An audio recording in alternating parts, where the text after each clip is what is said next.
Hi everyone, it's Jessica. How are you? Welcome back to my channel. I have been working a lot on the Scrappy Stars project, so let me show you what I've been doing. So I'm working on Scrappy Stars today. I have made 50 star blocks.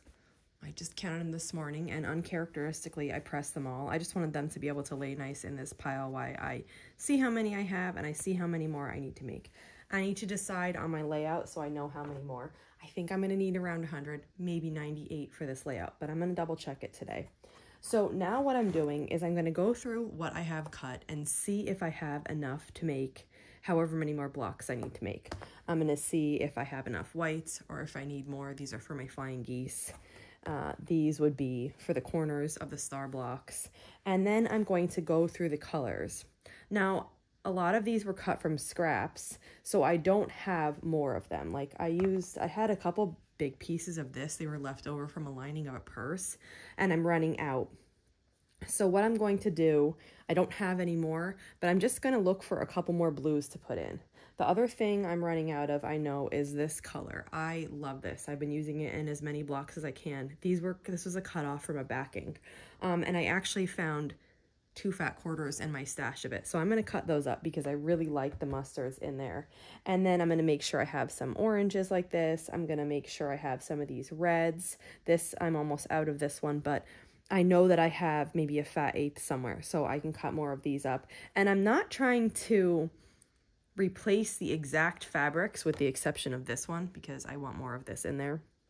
I'm just trying to look for colors that are close. So I want to make sure I have some reds, some oranges, some blues, some pinks, so that as I get to the end of these blocks, that I'm not only using, say maybe I was using 10 colors, that I'm not only using, 5 or 6 colors. I just want to make sure I still have a wide variety to make these blocks so that they can just be scrappy like this and they won't have less colors in these other ones that I'm making.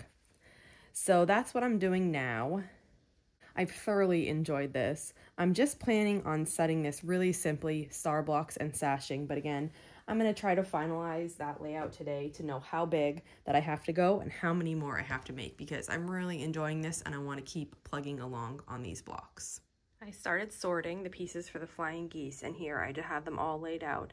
Some stacks are really thick and some stacks only have 1 or 2. So I'm going to try to add, I'm going to try to add more mustards. I showed you that before. I only have 2 more of those, which I really like, so I'm just going to see if I can find any more of that fabric. I don't think so, but I'm going to look anyway. I have a good selection of these light browns. That's the last 2 of that color, so maybe I'll see if I can add a regular brown. I have a few oranges left.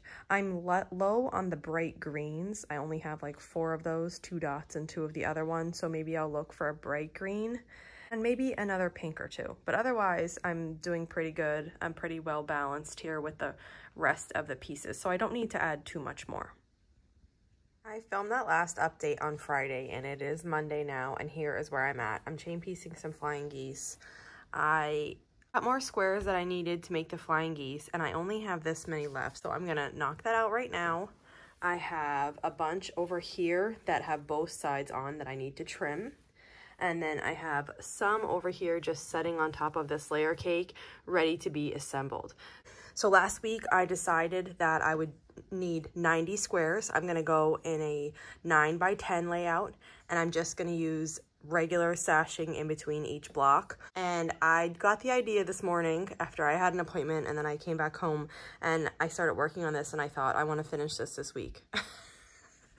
So I still have a lot to go, but I think if I get all the flying geese today and all the stars set up, I can piece the stars tomorrow, and I can cut the sashing, and then I can start assembling, and I think I can have a top ready by the end of the week. So that is what I'm working on right now. Update later on the day on Monday. I've finished all 90 stars.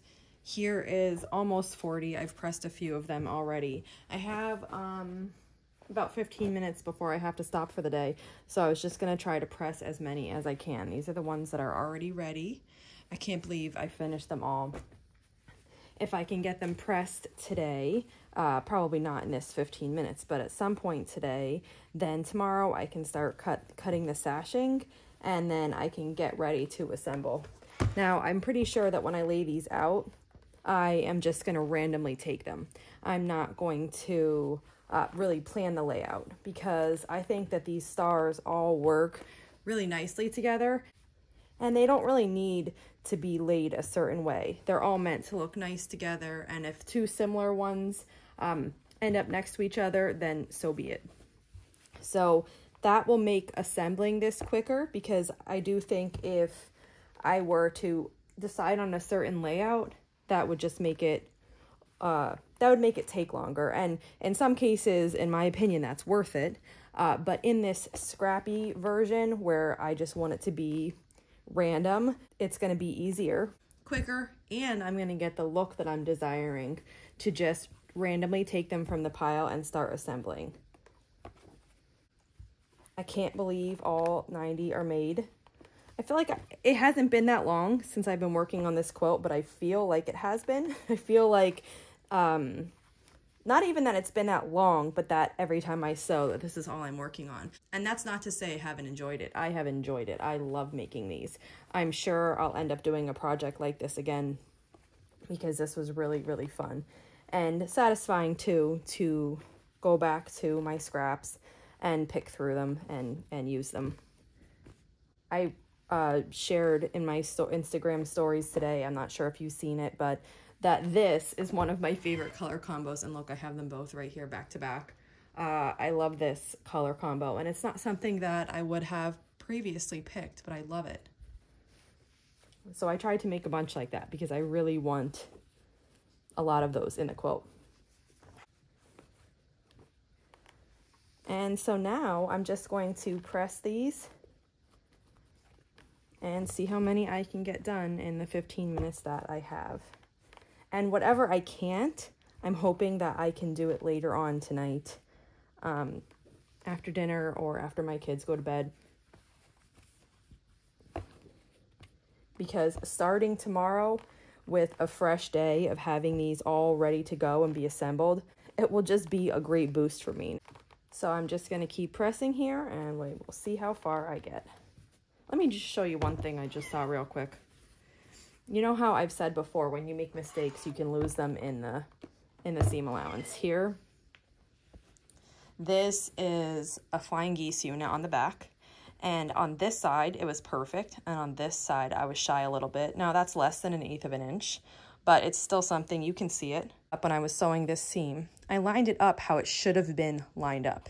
And this little bit that doesn't have like the counterpart matching it, like this is perfect, two sides are matching, it's not going to matter at all. I have enough of a seam allowance here to make sure that this stays intact and doesn't, you know, fray over time and fall apart. There's enough of a seam allowance there. And this little bit that isn't there, it really doesn't matter at all. So, I mean, while I am comfortable making Flying Geese and I like how they turn out, they are not always perfect, and I'm okay with that. Like I said, most of the time, you can lose those imperfections in a seam allowance. So you can't even tell on this block that it's this one here was not perfect. I mean, it looks perfect. So seam allowances are really good for hiding small mistakes. And that's it for today. So I hope to finish this quilt top this week. It still is a stretch because that's a big quilt to assemble. I know I didn't give you a size yet. I said 9 blocks by 10 blocks. It's like 90 something by 100 and something. So it is a big quilt, but I'm going to try because I feel like it's a good thing to strive for, and I think I can get it done. And if not, it's no big deal. Thanks for joining me today, and I'll see you back here real soon.